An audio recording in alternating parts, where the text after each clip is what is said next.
Financimi i partive politike dominoi mbledhjen e kësaj të hënet të Komisionit Parlamentar të Ligjeve.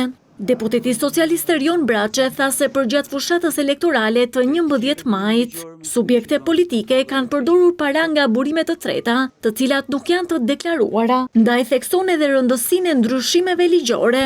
Edhe fushata që shkoi ka qenë nën flukse të mëdha të parave nga burime të treta që nuk kanë pasur një detyrim deri më sot të bëjnë deklarim. Dhe duhet që të shkojmë drejt këtij rregullimi ligjor me qëllim që të vëmë në kontroll edhe këtë gjë.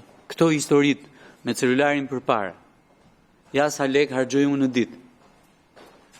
Ja sa para më japin mua në ditë. Dhe pasi detyrim të atyre që janë aty në celular për të deklaruar burimin e financimit të tyre duhet marrin fund me qëllim që fushatat elektorale apo zgjedhjet në tërësi mos komercializohen, po ngelen një drejtë themelore e shtetasve për të ushtruar të drejtën e tyre për të zgjedhur. Gjatë prezantimit të strategjisë kombëtare kundër ndërhyrjeve të huaja dhe dezinformimit, Braçe vuri theksin tek forcimi i kapaciteteve për të parandaluar ndërhyrjet e huaja që mund të ndikojnë në demokraci.